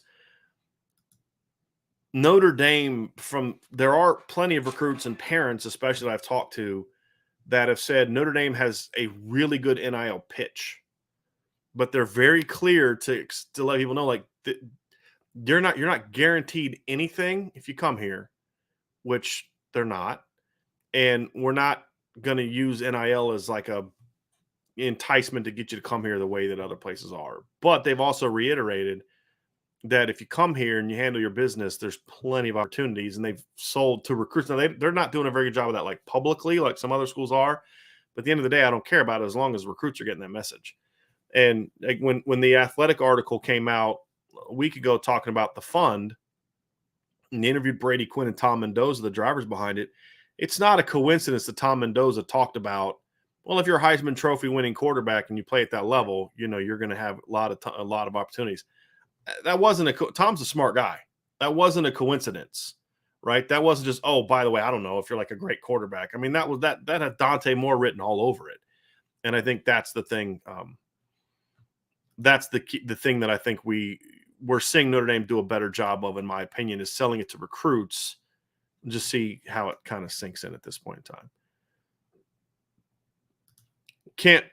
Actually, we talked about that earlier. Joseph Sergey says Deion Colzie has a chance to be a star with his size and body control. It's fair if he puts it all together. I don't think anybody's ever questioned. They definitely haven't questioned his size, and they definitely haven't questioned his ability as a football player. It's just about putting it all together consistently. Right. I mean, there's no reason to think that he can't be the starting W this year. He's that talented, but it's all about consistency with a guy like Deion. Sorry, I just got the most random text message from my mom. She just texted me, "Do you have a 357 Magnum?" Like, what? Like, I gotta explain to my mom, no, that's not. I don't have that 357. The thing you did not get expected to get texted today. No, I have several weapons, but that ain't it. So I gotta text her here in a second. But that was just really funny. Sorry, that caught me off. I usually try to be professional and like not see that, but like I just see your mom pops up with a question. You have a 357 Magnum. Like, what? Okay. Try to get back on track, everybody. I apologize. My mom listens to this, so she's eventually gonna see this, and she's gonna feel bad. But don't feel bad, Mom. It's all good. Truman Dumel with another super chat. If Dante commits to Notre Dame, he will be our general, no question, and our number one quarterback. I think that's the plan. I don't know if it'll be 23 or 24 or whatever, 25, whatever the case may be. But yeah, I think Dante has a chance to be an absolutely special player if he does in fact pick Notre Dame. Yeah. Hey, you're not recruiting Dante Moore because you think he's going to be solid, right? Like Right. you're trying to get him because you think he could be a program changer. Like that's what you think of him. So yeah, I think that you should have those expectations. The question is when that happens, hopefully, but you also have to remember with the timing of everything, Tyler Buckner, if he takes his step this year, is going to be a junior when Dante Moore comes to campus. So it shouldn't be expected that it's going to be in year one, but 2024, sign me up for it. And Tyler's going to have to continue to develop because if Tyler doesn't take that leap, then he can get altered. Right. Yeah, sure. Right. Because that's the kind of player Dante is. Like, yes, you expect Tyler to be the guy, but he's not going to get the guy he's not going to be the guy just because he's the incumbent. I mean, and Dante will be an early enrollee and, and all that. So that would be fun. Assuming, again, we're working with the premise of Truman said if he commits. It's another Dante question. Thad Farley asks, what is the gap between Arch Manning and Dante Moore? Well, the gap is I just don't think Arch is quite as dynamic as Dante is. I don't think that's the way he meant that question. But Dante got offered, I think it was March 15th of 2021. And from that moment, I've been adamant that he is, my opinion, the best quarterback in the country. Now, that's very debatable in this class. Mm-hmm. And Malachi Nelson, Arch, some people say Nico, he's not in my top five. Jaden Rashad is a surging player. There, Eli Holstein, the kid from Louisiana. Mm-hmm. Louisiana has three really good quarterbacks with Arch, Eli, and then Ricky Collins as well. It's a really good quarterback. Chris Vizina, it's a really good quarterback class. But I have been adamant for over a year, even before Notre Dame emerged as Dante's leader, that he's the best quarterback in this class. I think Arch is bigger than Dante. I think Arch is a better runner than Dante, which might surprise some people. Dante's athletic. He's not a runner. Arch can run. And he's more, because you got to remember, he's not Peyton's kid. He's not Eli's kid. He's Cooper's kid. Cooper went to Ole Miss on scholarship to play wide receiver. Yeah. He's the athlete of the group. Okay. he can't throw like his brothers, but he's the athlete of the group. Arch is he doesn't get enough appreciation as a runner. But I think Dante has a better arm. I think Dante has better ball placement. He's a better decision maker. And I think his pocket manipulation is better. And we saw that a little bit when Arch had to go against Keon Keeley last year. You know what I mean? Like, he didn't look so great. Now, I think a lot of quarterbacks wouldn't look so great going against Keon Keeley in high school. But, I just think the overall package, other than size and running ability, I don't see anything else that I would grade Arch Manning as being better than Dante Moore, other than, just the name recognition. And that's not a shot. I think, Ryan, I want you to answer this question, but I also think this. I think because of his name, two camps have formed. People that overrate him because of his name, like the number one player in the country, and people who underrate him and throw shade on him because of his name. Like, they'll look for things to pick his game apart because he's Manning, and they think he's getting too hyped. And I fall right in the middle. I think he's a top 50 player, no doubt. Maybe a 5-star. I got to, watch a little bit more film of him, but he's a really good player. He's just, in my opinion, not as good as Dante Moore. And I'd probably put Malachi Nelson over him right now. But again, I'd have to go look at my grades again for that one. Yeah, I think Arch is extremely talented. I would say top 20 to 25 player in the country. Like, I would be pretty firm with that. Malachi Nelson, I think, is a little bit higher of upside than him. Personally, I think that Dante has just a better feel as playing quarterback, which is a little weird because you would think that, Peyton and Eli's nephew has probably got an insane feel for the game, but I think that Dante is just a more natural thrower than Arch Manning is. I think Arch has good arm strength. I think it's all good across the board. And like you said, I watched this one highlight reel where it was like mostly him running quarterback power and stuff too. I'm like, whoa, okay, this guy can run a little bit. So he's a really good player, man. If we flipped the narrative right now and it was Notre Dame was trying to really get Arch Manning into the class, I would be very happy about that too. Like, let's not sit here and be like, oh wow, we wouldn't want Arch Manning. He's a heck of a player. Exactly. Right. And it's not so much that we're not saying that like Arch isn't a natural. It's just this is what makes Dante's not elite because he's got great size. He's not he's got one of the best feels for the game that I've seen in a long time in regards to just accuracy, ball placement, reading a defense, throwing off platform, pocket manipulation. And I think his arm strength is a lot better than people give it credit for, in my opinion. And so I think he's a special player, but that doesn't mean Arch isn't a really good player. Now, I think Thad's question was probably reverse of, because Arch is considered number one, what's keeping Dante from being there? I think it would come down to the name recognition and then size and then running ability. I think that's the one knock that some people have on Dante is he's not the runner that other quarterbacks in this class are, which I think at Notre Dame doesn't hurt him at all. And also, I think he can do it. It's just that he chooses not to, which is fine with me. Like, I'd rather him move and get off platform and hit, Lorenzo Styles on a crossing route than him take off running. There's a time and a place for him to take off running, but if you can, Mac Jones was a phenomenal quarterback, and until the Notre Dame game, he had negative rushing yards on the season. He was like -9. Right. How many rushing yards did Bryce Young have last year? Probably 200, maybe. It wasn't impressive. I'm gonna look it up right now. Bryce Young had 81 carries for 0 yards. Seriously? Wow. We got to take sacks out of it. Sure. That's even lower. That's still lower than I would have anticipated. He had 3 touchdowns. Yeah, 81 carries for 0 yards, and Heisman Trophy winner. I bet you Stroud's around the same then. Probably. What's that? CJ Stroud is probably around the same as that. I think he might have even been in the negatives because he seems allergic to running. Yeah. Let me pull that up. I bet. Yeah, he was at he had 32 touches for -20 yards. Crazy. And Kyle McCord had -16. Yeah, so their quarterbacks do not run at Ohio They State. certainly do not. Yeah, they're both weird players. Like I think CJ can move a little bit. He's just like you say. But see, that's the point about Dante. Just because you're athletic doesn't mean you're a runner. And there's a difference there. Christopher Morgan with a super chat. Thank you, Christopher. He had another one later. It says, just bought my $49 a year membership. Go Irish Breakdown. Go Irish and Irish Breakdown. Thank you for that, Chris. And then he also, it's an expensive day for you, my man. He also went into a $20 super chat, which we also appreciate. Hey guys, I went in the spring game and I have to say I can't remember the last blue gold game to where it was just more of an in Notre Dame family and good move vibe kind of day. Even with other fans I met, hung out with, what a great day.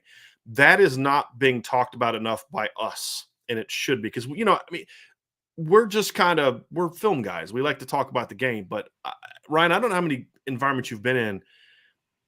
There was more energy on campus for a blue gold game with 30 to 40,000 people than any home game I've been to in the last 3 years. It's crazy. Of course, I mean, I've talked about this. I have talked about in the show. Even before big games last year, there just wasn't a lot of energy.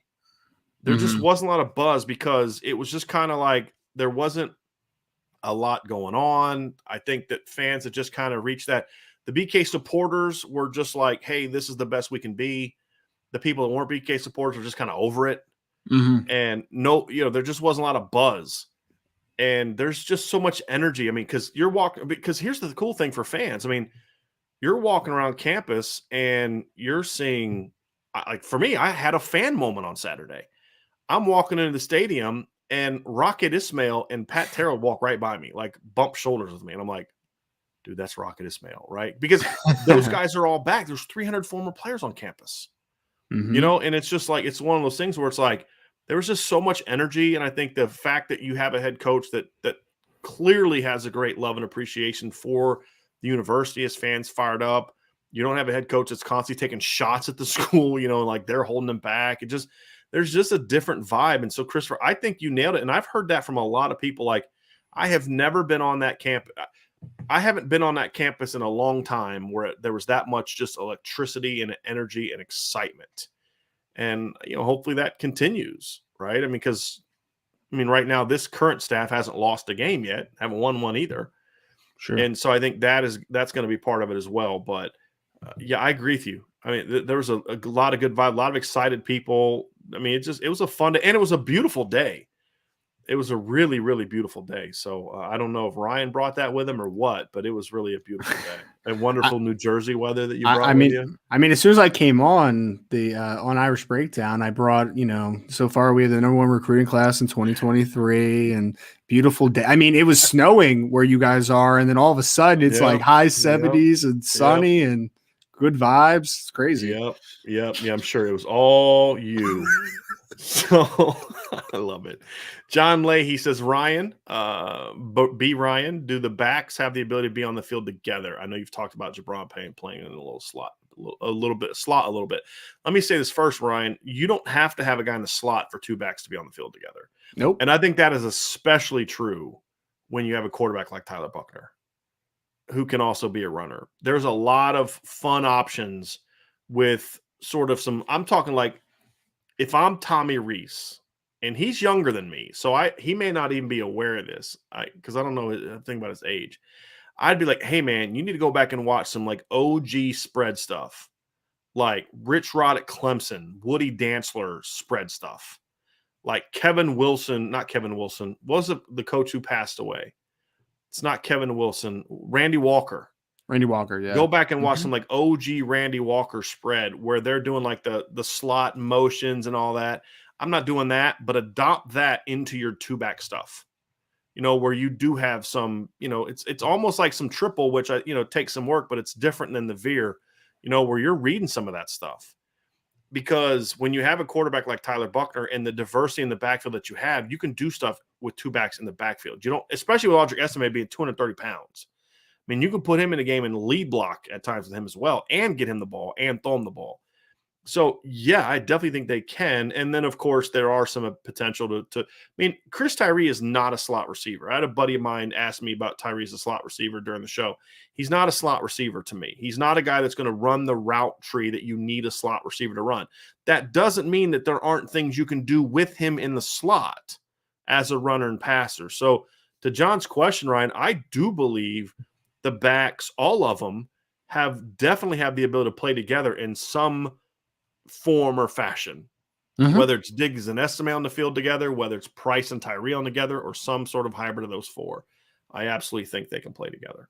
Yeah, I mean, I just envision like gun, two backs, sort of like some of the Oregon stuff that Chip Kelly was doing, right? Where he put like a bigger back, like let's say Jonathan Stewart in the backfield with a LaMichael James. You can motion him, do some orbit motion. You can do fake handoffs to Stewart and run some speed option off of it. Like there's so much that you can do it because I think Estime really gives you that opportunity, man. Like that physical profile, because the other guys are just a little bit of smaller backs, right? But even when you don't have an Estime in the game, having a Diggs to be the inside runner with a Chris Tyree as the guy that's going to do a little bit more of the outside work, kind of threatening the alley, I think that they bring a lot of potential. And I mean, Jadarian Price, I think, gives you a whole lot of I think he can run some routes, as a slot receiver. Like he can give you a lot of options. So I think there are. You're talking about Jadarian Price? Jadarian Price in the slot. Because we saw that. Yeah. I mean, he's got a couple plays in his high school film, Ryan, where he's running like backside seams. That's a feel route. Like you've got to have a sense of what you're doing there. Yes, absolutely. He's the guy that I think has a greater chance of being a slot receiver than Chris Tyree. Like, let's say the receiver issue, like they start having some depth issues, like say Avery Davis goes down or God forbid, and there's another injury, and you still want to have the ability to, I mean, because like that's like the thing about Jadarian and Jabron Payne both is they have some Theo Riddick to their game.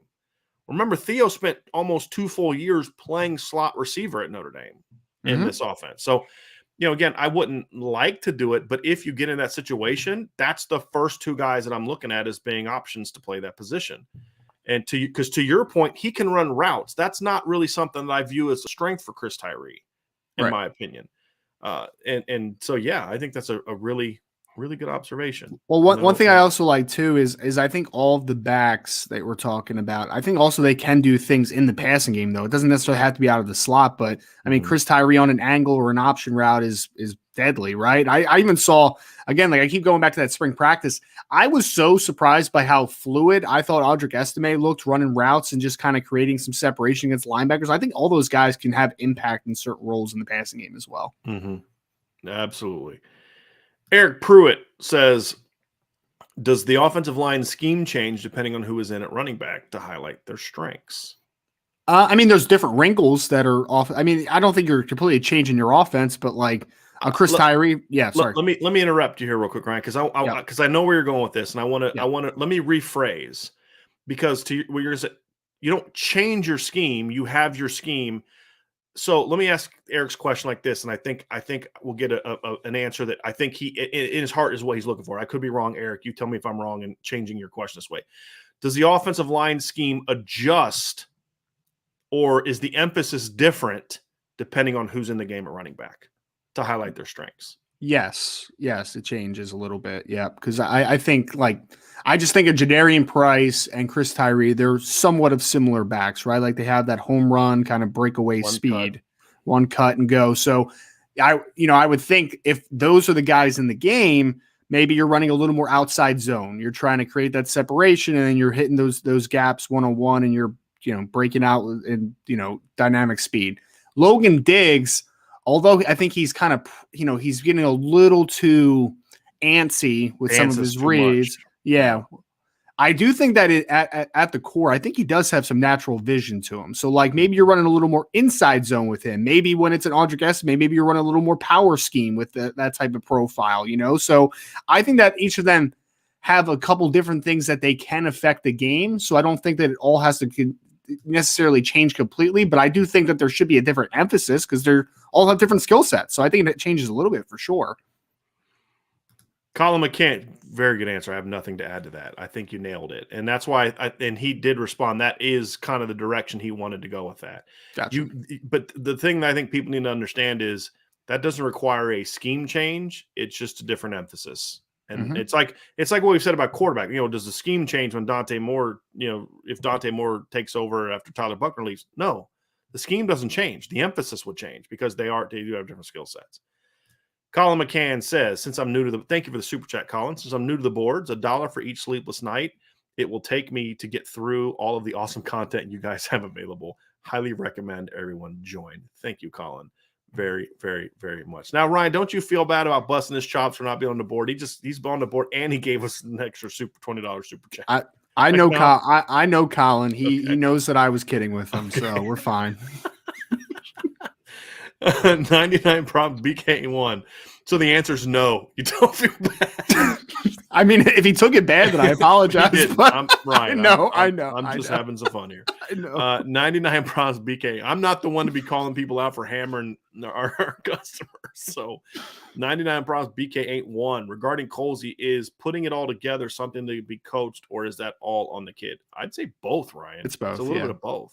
It's both. I mean, it's definitely like a self-reflection thing, right? Like you need to be a more consistent player. Maybe that's your approach to the game. But I mean, definitely, I think that working with Coach Stuckey is just going to naturally improve some of the elements of his game to be a more consistent route runner, kind of go about his routes, maybe the tempo of the routes, attacking blind spots. Like there's definitely multiple layers to it.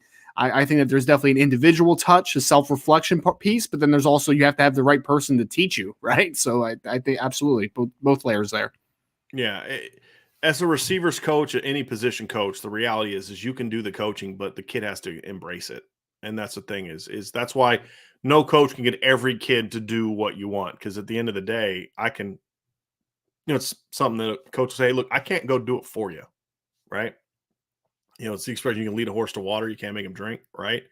And that's true of coaching. So the coaching needs to get better. And I don't care how good a kid wants to be at being great, he's never going to reach his full potential if he doesn't have a coach that's teaching him up, right? And Avery Davis, you can watch all the YouTube videos you want about receiver route running, but if you don't have a coach that's that's emphasizing that and building on that and encouraging those things, and you're not going to be as good as you could be. But at the end of the day, you could coach a kid up till you're blue in the face and give him all the tools and tricks that you want. But if he doesn't embrace it and take it and put in the work and have the right attitude and the focus and all that, that's what we said at the very beginning before you joined the show, Ryan. I said, look, I wasn't blown away with what Steve Angeli did. Like his arm didn't look like, oh, it's a great arm. I didn't see that. He didn't throw the ball down the field. His accuracy was okay. That's not really what allowed him to make the plays. It was the poise. Just just like, hey, I know we're on the game-winning drive, but we're fine. We're okay. The best play he made was the scramble at the end. I mean, that was a great play, but the throws were just like, okay, those are normal college quarterback throws, right? But it was the moment in which he made those throws and just the calm he showed. Like that I can't necessarily teach. I can give you experience in those moments, but I'm not taking credit for, if I'm a coach, for Steve Angeli's calmness in front of 30+ thousand people on a last minute drive to win a blue gold game. That's on Steve Angeli. Like that's big time. He just has it. Yeah. Right. And now I can work with him. And this is what I said, I can work on the footwork and all that, but there's just certain things you can't teach. And the same thing for receivers. I can't teach you to not be afraid to take a hit. I can drill things, but the reality is, even in those drills of pads, it's not going to hurt like it is when Junior 2 Alamaka's running at you on a kind of getting underneath an in cut, right? So, yes, it's definitely both. But at the end of the day, if you don't have the coaching, then a player, no matter how great he wants to be, is going to have a harder time reaching his full potential. Yep. Josh Buffo, the motivational business banker. Josh Burnham is a big guy. If he continues to get bigger, does he move again on D or possibly move to tight end? Only ask because we are insanely rich at linebacker right now. Thank you both. So Josh, Ashley, they moved Josh Burnham to defensive end about midway through the spring when we had that report up on the message board. So yeah, I mean, and it was really, Josh, about what you're talking about. It was just, he's already over 230 pounds. He's 6'4" plus. Like I used to, pterodactyl arms, incredible length. He's already 230 and he's still skinny. I mean, the one of the things we were told by our sources was the coaches are like, he's going to be 250 by the time we get to the fall. He's just kind of put on that kind of weight that quickly in the frame he has. And for what I'm told, and we heard this all spring, he loves the weight room. Like he has because that can be hard for a kid like him who's like a 3-sport star in high school. Because once football's over, he's going right to basketball, and then it's like track and other things like that. So apparently he's fallen in love with the weight room, and that's partly why he's added the weight so quick and why they think he's going to be 250. So yes, I do believe I don't think he'll move to tight end. I don't think he'll move again beyond moving to the Viper position. I think that's going to be his home. Now, maybe he grows into a big end someday, but he's going to be an edge defensive player. I don't see him moving anywhere else, and they would have to have a lot of injuries at tight end to even have a need for him at tight end. So, right. Yeah, I do see him, that being his.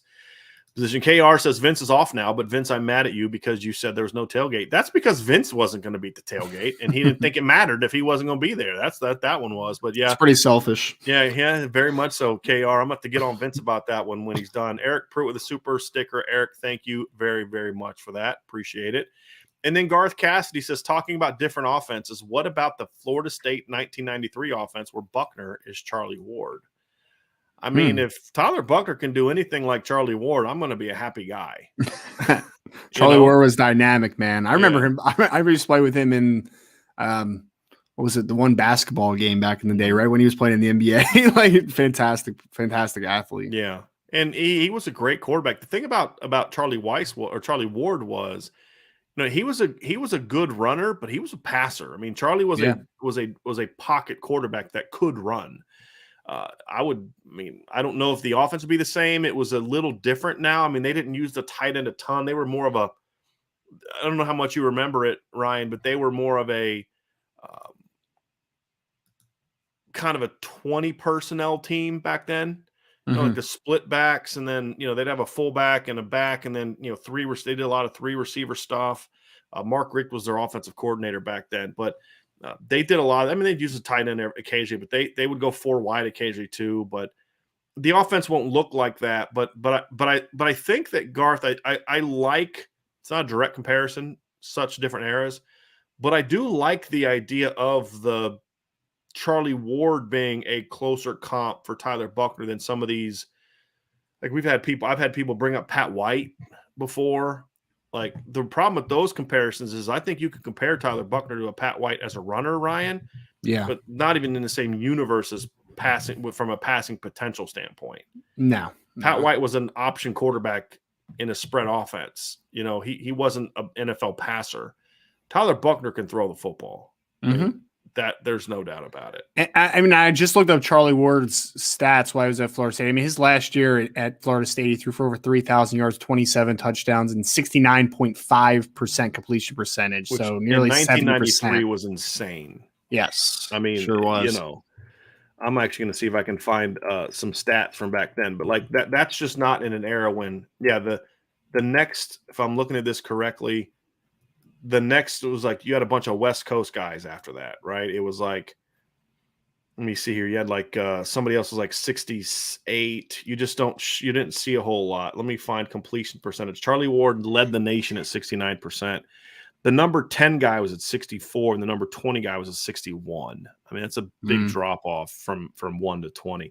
But here's who a lot of those guys were. It was like Rob Johnson at USC. That was a West Coast offense. Dave Barr at Cal, Darrell Bevel at Wisconsin. That was short ball control. Yeah, like Nevada, Stanford, West Coast. So you had a lot of that kind of stuff. Here's some interesting names. Heath Schuler was a 64.6. Trent Dilfer, 64.1. They were both first-round draft picks. Eric Zaire from Georgia. I just love looking at these names like that. He was a 63.3. So, yeah, Nevada, even back then, even chucked the rock around. Well, that's interesting. Yeah, but here's the thing about how the game has changed. The year that Charlie Ward threw for, what was his total numbers? He threw for 3,032 yards. He finished 14th in the country that year. I'm going to pull up the stats just to compare the game, how the game is now. So they had one quarterback threw for over 4,000 yards. This past year in college football, there was 8. You had only 14 quarterbacks that threw for over 3,000 yards. I'm sorry, there was let me see here. You had 9 guys threw for over 4,000 yards last year, and you had 34 that passed for over 3,000 yards. So you had see here 16 quarterbacks that threw for over 2,700 yards. Last year in college football, you had 53. So the game now part of that is a lot of teams were playing 11 games back then. Right, 11 games and then the bowl, and the conference championships had just started back then. So there's more games being played, but the passing game is such a greater part of the game now than it was back then. It's just night and day. But I do like that comparison. I love the names of the backs on this team too. I'm looking at the 93 team. Sean Jackson, Warwick Dunn, and William Floyd was the fullback. It's pretty good. That was your backfield. Yeah, it's pretty good. Not bad. Kes McCorvey was a really good football player, wide receiver. Yeah, I think Tamarick Vanover, I think, was on that team. He was. Yep. He was a burner. Third leading receiver, I think, on that team. He was a burner, no doubt about it. So that was a very, very talented team. So I think that he was thinking more 2-backs, 3-wide concept. Yeah, that's the 20 personnel we're talking about, Garth. So yeah, I mean, I think we could see some of that, but the problem with that is, well, I mean, to do it the way Florida State did it, you'd have to go 3 receivers. If you're going to do it, I mean, I think Notre Dame could do stuff like that, Ryan, with a tight end in the slot or tight end backside. I mean, certainly could do that. So there's some stuff to that. I think there's some stuff to that, no question about it. So yeah, I would love Notre Dame to start using Mayer a ton in the slot and just like we talk about it all the time. But I would love to see Styles just work at the W a little bit. Yeah. You know what I mean? So. I want to see Styles at the W. I want to see Mayer at the W. I want to see them move these guys around. I want to see them do things with Mayer where you're running routes from him basically as a fullback kind of thing, like hide him in the backfield, force them to because what happens if he's further back and he starts to run a route, the natural tendency of that linebacker is to attack him, which then is going to open up some stuff behind him. It's the manipulation. You use your best player to manipulate the defense, and you know, it's not just getting him touches, it's that too. So I mean, there's some stuff they could do. There's no doubt about it. So that is going to do it for today's show, everybody. Thank you all so much for the super chats. Tons of great questions today. Really enjoyed the talk, and we only had like 1 or 2 Dante Moore questions. So that was good, and not a ton of recruiting questions. So we must be doing a pretty good job answering those questions in the other shows, Ryan. And maybe more and more people are joining the message board, so they're getting their questions answered on the message board. So before you leave, everybody, hit that like button, hit the subscribe button, or smash the subscribe. I forget how they do it. It's like, hit the subscribe, hit the notification bell, share the podcast, check out the merch store, sign up for the message board, check out Built Bar, all that good stuff. And if you're listening via podcast, give us a 5-star review. So for Brian Driscoll, Ryan Roberts, and Vince Dario, thank you all so much. We'll be back with you again tomorrow. Have a great day, and thank you for joining the Irish Breakdown Podcast.